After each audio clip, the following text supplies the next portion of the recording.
Hi everyone. మాట్లాడండి. Myself Vishnuvardhan.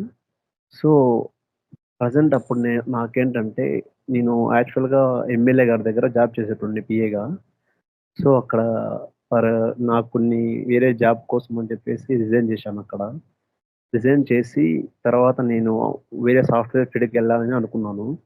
అక్కడికెళ్ళిన తర్వాత అక్కడ నాకి ఇంకా కొద్దిగా టైం పడుతుంది అని అక్కడ తెలిసింది. సో, నేనేం చేశానంటే మేడంకి కాంటాక్ట్ అయ్యాను.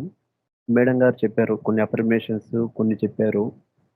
చెప్పినట్టు నేను ఆన్ ది స్పాట్ చేశాను. వితిన్ నాకు 1 డే లోపలే నేనేం చేయకున్నా సార్ దగ్గర నుంచి మరీ నాకు కాలొచ్చింది. "నువ్వు మళ్ళీ నా దగ్గరకి రా అమ్మా! మళ్ళీ జాయిన్ అవ్వు" అని చెప్పి.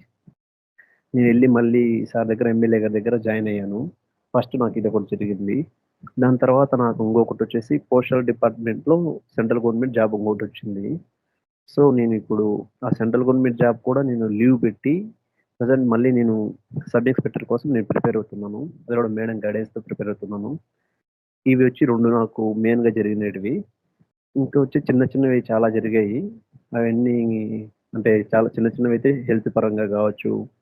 ఇంకా కొన్ని కొన్ని చిన్న చిన్నవి ఒక స్మాల్ ఇన్సిడెంట్ ఏంటంటే రీసెంట్‌గా నేను ఒక 2 డేస్ బ్యాక్ మా మదర్‌కి హెల్త్ బాలేకపోతే హాస్పిటల్‌కి తీసుకెళ్ళాను.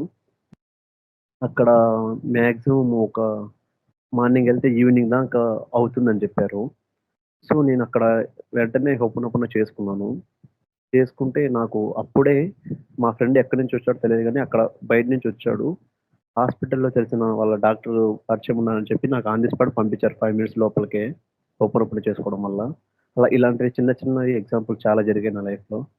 సో, ఇవన్నీ కారణం నాకు ప్రియా మేడం గారు చెప్పడం వల్ల కాన్సెప్టు. సో, నా లైఫ్ లాంగ్ నేను ప్రియా మేడం గారికి థాంక్స్‌ఫుల్‌గా ఉంటానని చెప్పుకుంటున్నాను. ఓకే. Thanks madam.